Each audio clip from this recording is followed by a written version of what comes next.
Did you all think of Holy Mother yesterday on her puja day? Did any of you tune into the puja? We live streamed it from here and the Homa. And I think I heard from Devi Prana via Durga that it was the best view she's ever had of the Homa fire. Usually we're all sitting behind and we don't see anything. Agree. It was so interesting. I just had no idea all of that went on. So thank you. It's very intricate. It's very good too. Okay, I think, tell me if I'm mistaken, that we ended with chapter 10 and we're starting on 11 on page 278, recorded by Sri Chandra Ghatak. Is that where we are? Okay. Yes. It was the Bengali month of Jaista, May-June in 1910. A party of us had started from Shillong with the object of paying our respects to the Holy Mother at Jairambati. All of us had seen the Mother's photo, taken in her earlier days. While on the way, one of us saw the Holy Mother in a dream, just as she looked at that time. Later, on seeing her at Jairambati, the striking resemblance of the dream image to the Mother herself brought us unbounded joy and wonder. One of us had already received spiritual initiation from a certain monk. On being told this, the Holy Mother remarked, "The mantra was given by a monk. You will be illumined." Except for him, the rest of us received the great mantra from the Holy Mother this time. Soon after initiation, we asked for her permission to visit Kamarpukur. She said, "How is that possible? Today, my children, I should feed you sumptuously." We have read in the Gita, what is action and what is inaction? Even the wise are puzzled over this question. Therefore, I shall tell you what action is. When you know that, you will be free from all impurity. You must learn what kind of work is to be done, what kind is to be avoided, and how one could reach a state of calm detachment in work. The real nature of action is hard to understand. So I wondered what else I would have to do for gaining emancipation from the worldly ties after I'd received the Mother's grace. I asked her, "Mother, what else have I to do?" She replied, "You have nothing more to do." Disciple, shall I have to do nothing else? Mother, nothing, dear. Disciple, nothing else? Really? Mother, no, nothing else. Thus assured by the very simple reply 3 times, I was convinced that she, who had bestowed her grace on me, had also taken upon herself the responsibility of releasing me from the cycle of birth and death. I had studied the palm of Aunt Banu and said to her, Auntie, you shall live for another 25 years. Aunt Banu went to the mother and said, Mother, your son knows palmistry. The mother immediately called to me.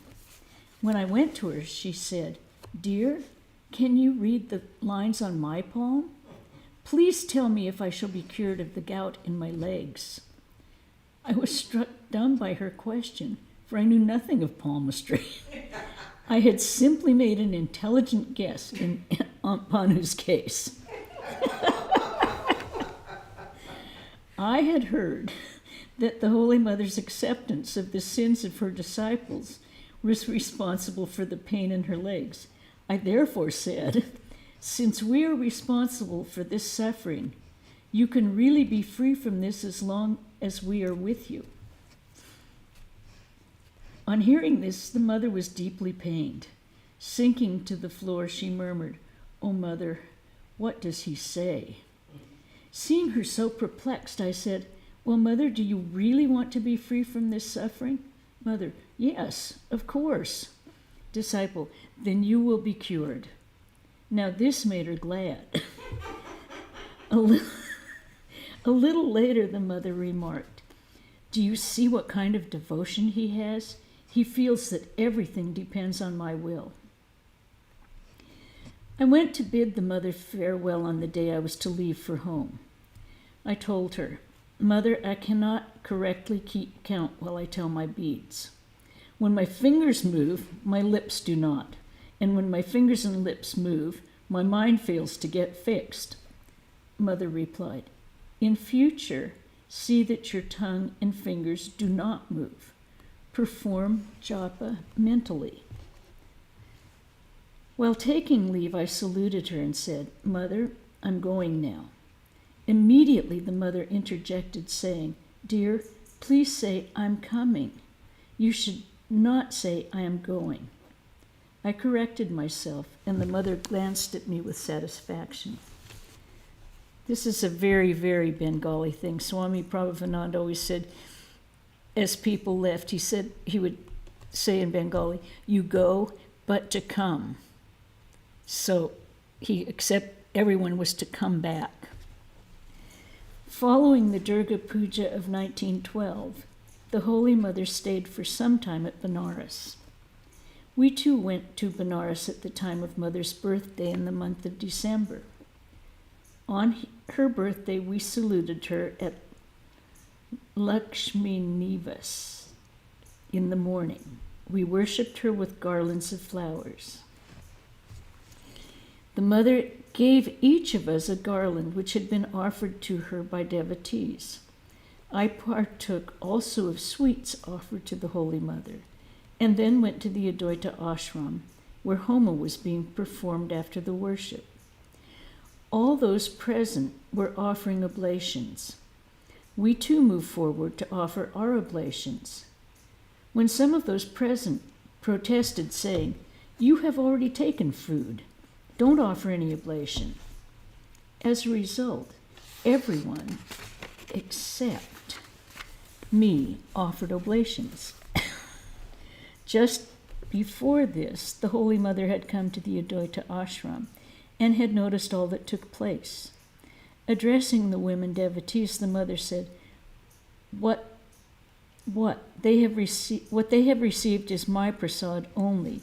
When did they take their food? They should offer oblations, of course. All this I heard from the women devotees later. On the 8th day of the fortnight in the month of Magha, January 1913, I brought my wife and her widowed sister to the Holy Mother in expectation of her benign grace. The mother was kind enough to grant both of them spiritual initiation. My wife said to the Holy Mother, Mother, I feel like performing Shiva Puja. The mother replied, You are too young. You will not be able to do it correctly. Later, at the proper time, you will learn how to worship Shiva. Now you should rather devote time to the service of your elders at home. The mother praised my sister, saying, Her mind is quite pure. We had taken with us some mangoes. Mangoes were quite costly in those days. When the mother saw the heap of mangoes, she observed, Why have you purchased mangoes at such a high price? Besides, these mangoes are not ready for eating yet. They taste sour. Holy Mother was ever practical. During the Janmashtami holidays of 1913, a number of us, fellow disciples, went to Jairambati. It was already dusk when we reached the Mat at Kolpura. As our holiday was short, we did not halt at the Mat for the night, but proceeded towards Jairambati. On the way, we were caught in a heavy shower of rain. The night, too, was pitch dark.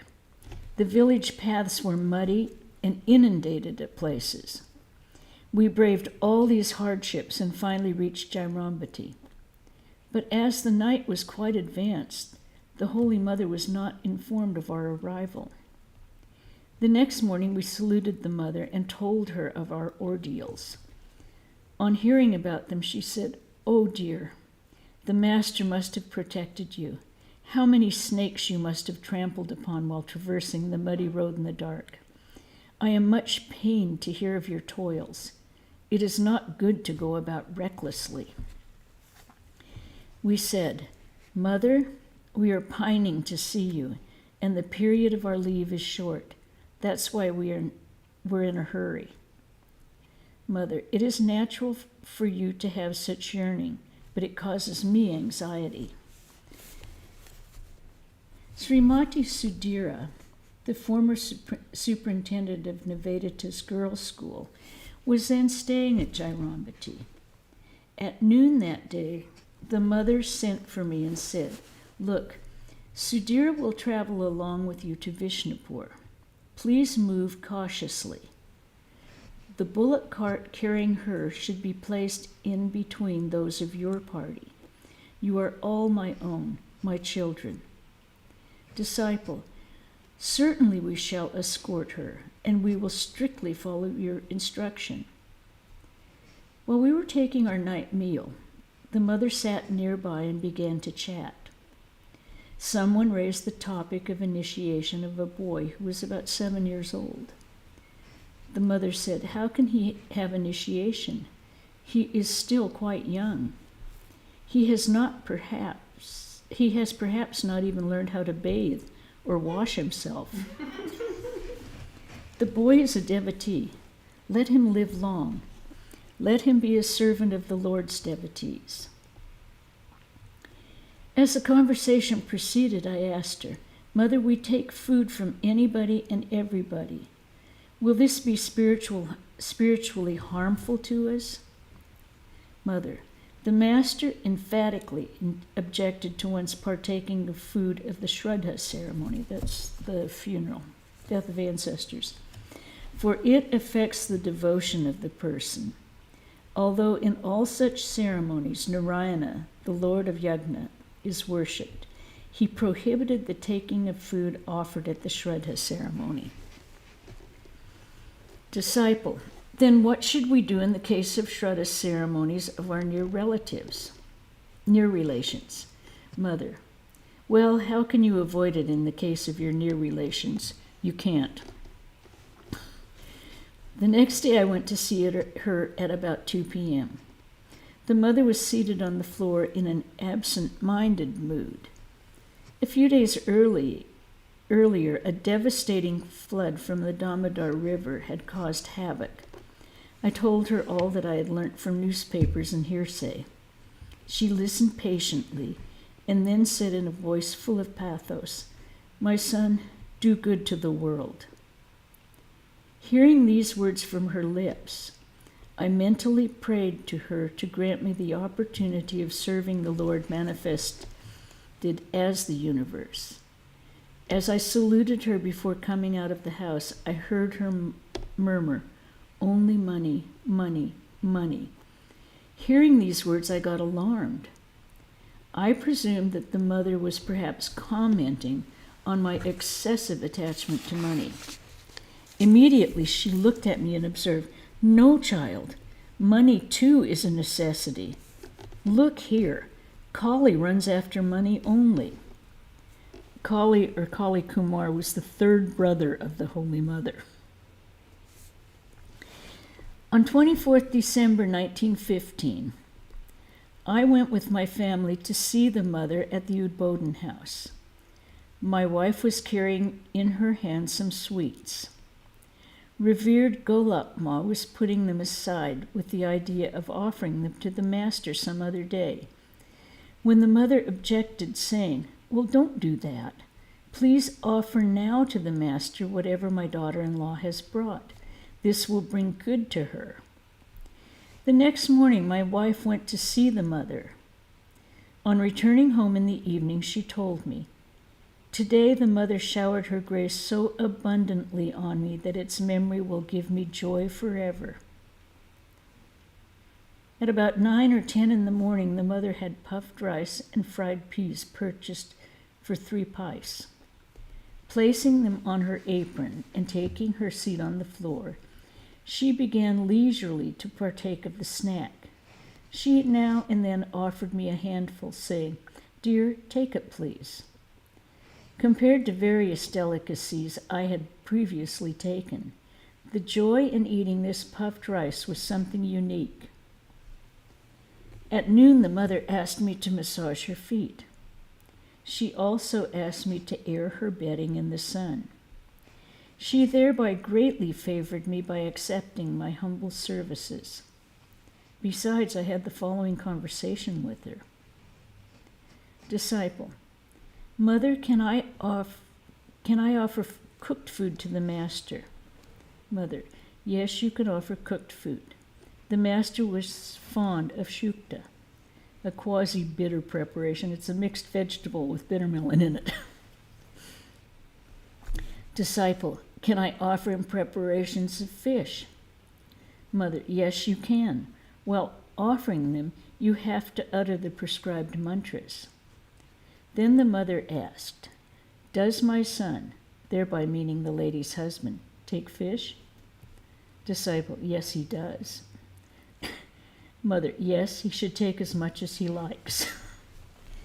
In the course of conversation, I remarked, "Mother, poverty is stalking the whole country as an offshoot of the World War. How much the people are suffering. Food and clothing have become very costly." Mother: In spite of these sufferings, people do not become sensible. Disciple: Mother, will this war bring us good? Disciple: Mother, will this war bring us good? Mother: When the Lord descends, such things happen. How many more will come to pass? When I went to take leave of her in the afternoon, the mother recalled our trip to Jairambati on the rainy night of Janmashtami and rebuked me, saying, "To go about without any thought of possible risks is no good." Disciple: I shall never do so again. The mother apparently understood me as saying that I intended not to go to Jairambati henceforth, so she immediately rejoined, "Certainly you should come here, my son, but even a thorn in your foot affects me as an arrow in the chest." Glancing at my wife, she said, "Daughter, you keep watch on him. He should not move about in that way." During the puja vacation of 1917, I went with Jatin, one of my fellow disciples, to the Udbodhan house to pay our respects to the Holy Mother. We had taken 2 saris for her. We placed the saris at her holy feet and bowed down. She blessed us, saying, "Dear, you are not well off. Why do you present cloths in this way?" Both of us felt a little hurt and said, "Mother, your well-to-do disciples present you with costly cloths. Now your not so well-off disciples have brought you these coarse ones. Kindly accept them and fulfill their heart's desire." Gladdened at heart, the Holy Mother now said, "My child, this is silk to me. This is my everything. These mean so much to me." With these words, she endearingly took the 2 saris in her hands. At that time, the mother was suffering from acute toothache. Referring to it, she said, "My son, the master used to say, he who never had a toothache cannot appreciate its intensity." In the year 1917, I wrote to her a letter praying for her blessings for the successful accomplishment of Sri Ramakrishna's birthday celebrations at Ranchi. The mother replied, "It is difficult to express in writing how delighted I was to receive your letter. You are all the children of the Master. In all such noble endeavors, he himself will stand by you. Why do you worry on that account?" In the month of Jyesta, 1919, I asked the mother at Jairambati, "Mother, does the Master listen to the prayers mentally offered to him? And should we direct our prayers to him instead of telling you?" In reply, the mother said in an agitated voice, "If the Master truly exists, he definitely listens to all prayers."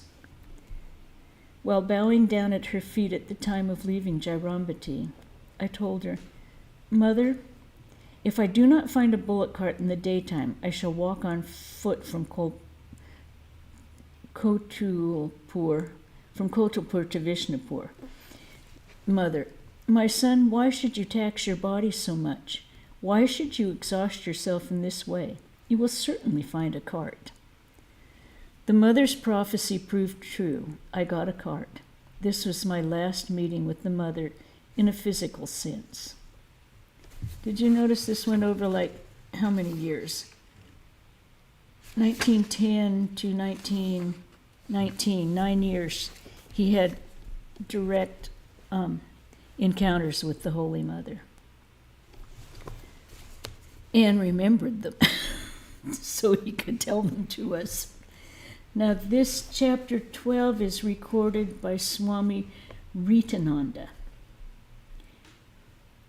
On that day, the mother was very busy with the Jagadatri Puja in her village home in Jairambati. Okay, Jagadatri is an aspect of the Divine Mother.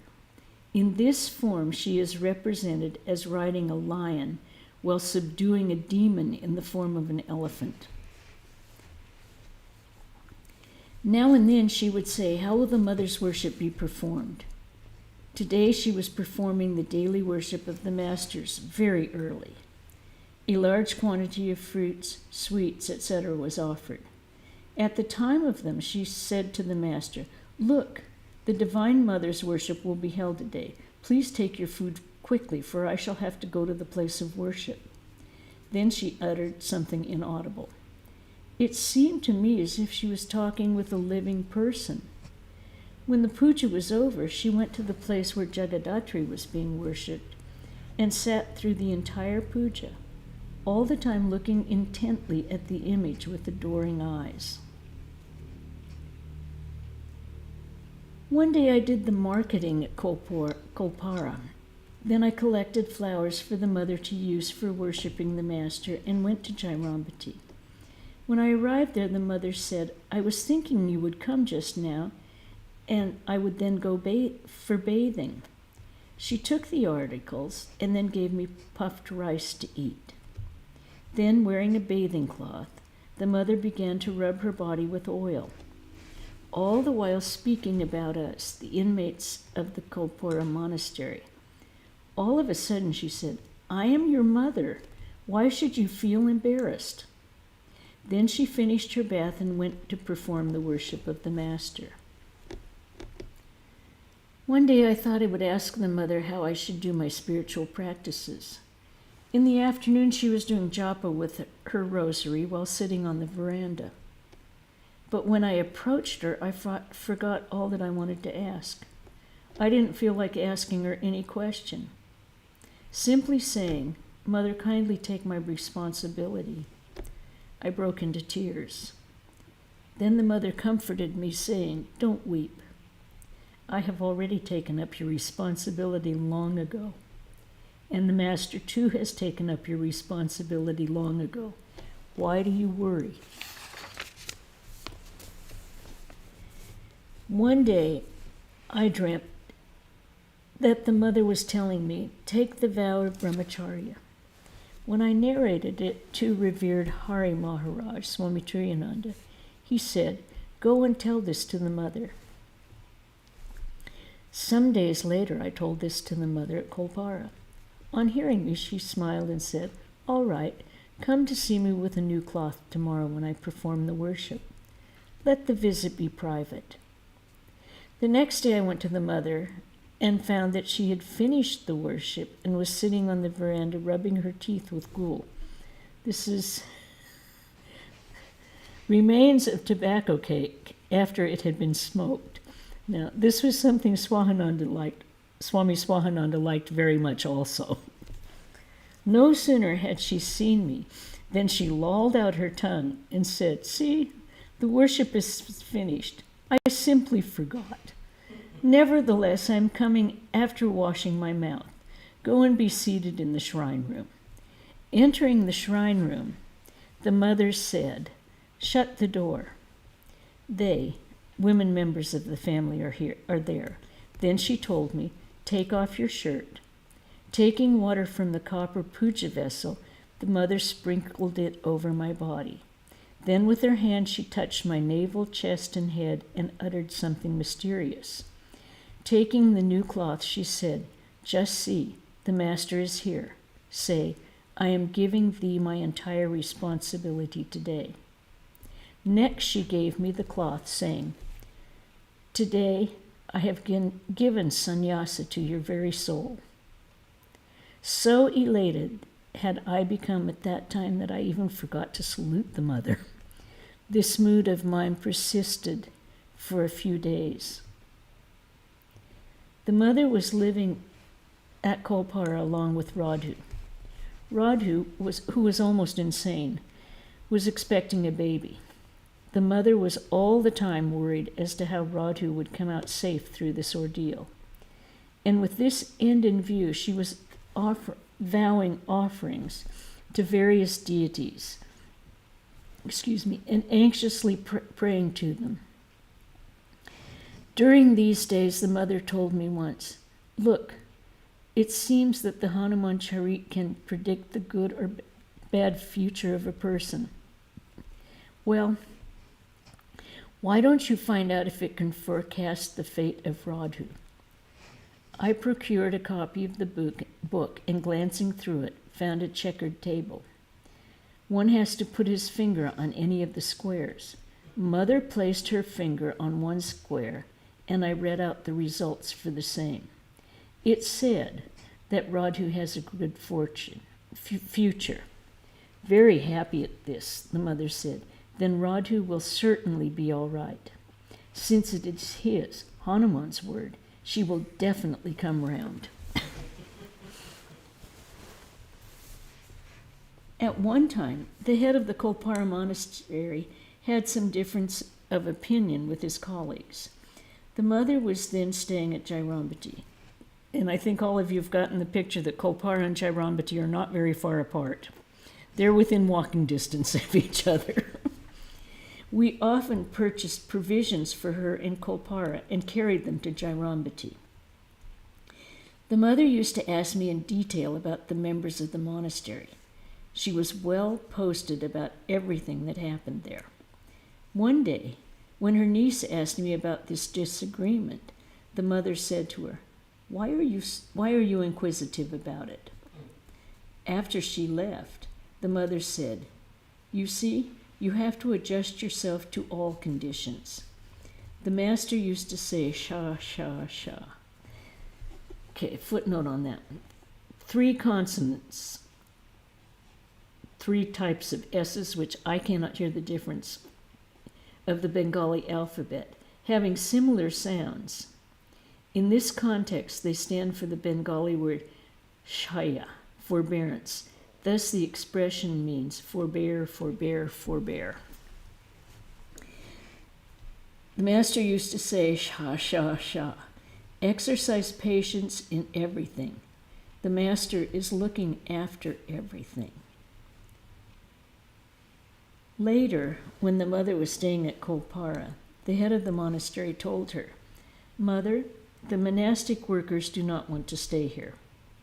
Please tell them that they will not get protection in any other monastery, and that every one of them will have to perform his own work. They want to go elsewhere. If you order them, they won't go anywhere else." No sooner did the mother hear this than she said with some annoyance, "How dare you ask me to speak to them that way? Do you mean to say I should tell them that they won't get shelter anywhere else? They are my children, and they have taken shelter in the Master. Wherever they go, the Master will look after them. And you want me to say that they will not find shelter in any other place? I can never utter this." The mother was then speaking in a loud voice. Everyone became frightened. At once the head of the monastery fell at her feet and said, weeping, "Mother, please forgive me and protect me." The mother immediately became quite calm. One day, a devotee from East Bengal came to receive initiation from the mother who was staying at Kolpara. When the mother was informed of this, she said, "No, he won't have initiation." On hearing this, the devotee became despondent. The next day, without telling anyone, he sat in the sun outside the house where the mother was staying and began weeping. Learning of this situation, the mother said, "Why is he crying in this way? Ask him to go away." I went towards him to convey the mother's command, but seeing his pitiable condition, I could not speak out. In the meantime, I noticed that the mother had partly opened the main door and gazed at the devotee. As I entered the house, the mother said to me, "Tell him he will have initiation tomorrow." On hearing this, the devotee began to weep even more bitterly. He had his initiation the next day. One educated devotee, Krishnaprana by name, stayed at Kolpara Monastery for some days. One day the mothers told us, "Look, in course of time, many devotees will come from abroad. You should learn English from Krishnaprana." Accordingly, we began to take lessons, but it was discontinued some days later when Krishnaprana left. And so many devotees did come from the West to visit her in Jairambati and everywhere else, Ubodan. A certain woman devotee had with her a footprint of the Holy Mother, which was found missing one day. It led to a quarrel among the women. The mother, who was staying at Kolpara then, laughed at this and said, "Why do you make so much fuss over this? I'm here. Take as many footprints as you like." Afterwards, she brought some pieces of cloth and a liquid lock dye and gave a good number of her footprints. This settled the quarrel, too. One day, at the residence of Uncle Prasanna, the mother said in the course of a conversation, "Before Radhu was born, she used to move about in front of me in the form of a shadow. Pointing to it, the master said, 'Take her as a support to live.' Do you see how much attached I am to Radhu? How nicely Gurdasi has brought up her adopted daughter, and I have created a monkey." At the Kolpara Monastery in those days, we used to take parboiled rice. Scarcity of money prevented us from getting enough vegetables. Such poor food resulted in the deterioration of the health of all the members of the monastery. Learning of this, the mother said, "Why don't you eat fish? What's the good of spoiling your health by not eating fish? I'm telling you, there is no harm in it. Take fish." Afterwards, the mother reportedly told this to the head of the monastery and persuaded him to introduce fish in the diet of the monastery. One day at Jairambati, a certain Swami approached the mother with a paper, a pen, and an ink pot and said, "Mother, we are getting very little milk from our only cow. It is not sufficient to meet our needs, so I am thinking of buying another cow. If you kindly permit, I shall write to some devotees for money." The mother replied, "Very well, write. You are taking me for an instrument, aren't you? You think that if you write to the devotees, money will be forthcoming, don't you?" After he left, the mother smilingly said, "See what desire he cherishes. Once, when Babaram was suffering from stomach trouble, I gave him sugar candy syrup to drink. The master noticed it and said one day, 'What did you give Babaram to drink?' I replied, 'Sugar candy syrup.' On hearing this, he remarked, 'They will have to be all renouncing monks. What ill habits are you helping them to form?' One day I asked the mother, 'How shall I perform spiritual practices?' She replied, 'You will attain everything by calling upon the master.' As I was not satisfied with this, I asked her once again, Annoyed, the mother said emphatically, "I don't know anything else. You will get whatever you ask him for." A certain devotee had gone to the mother for initiation. She asked him, "What is the mantra of your family?" The devotee replied, "I don't know." The mother remained quiet for a while and then sang, "This is the mantra of your family." She initiated him. Subsequent inquiry revealed that the mother was correct. One day at Kolpara, a mentally deranged man began to play the lunatic in front of the mother's house. Seeing his eccentric behavior, the mother remarked, "Just see, it is but a congregation of mad persons. As we have come, all crazy people are assembling here. Look, Radhu is insane, her mother is insane. Such persons constitute my family." Saying this, she kept silent for a while. Then she uttered a verse. "The goddess Chandi will come to my home. I shall listen to the holy Chandi. There will assemble many Dandi sannyasins who carry a staff with them, yogis and holy men with matted hair." Okay. And I think we'll stop there for today.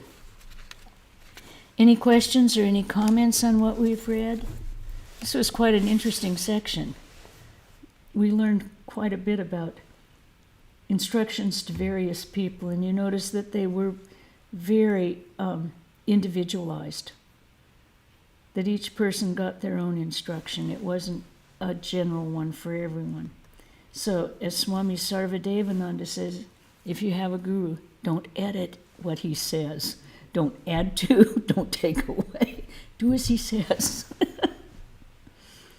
And are you all keeping well? Good. And, okay. I see 2 from Pittsburgh are here today. We have quite a bit of news to watch, too, on this for today. Keep praying. As Holy Mother said, Ramakrishna takes care of everything, and we will get what we pray for. So, hi, Shushmita.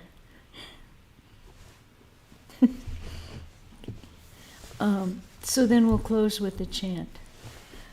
Om Shanti Shanti Shanti Hari Om Tat Sat Sri Ramakrishna Arpanamastu.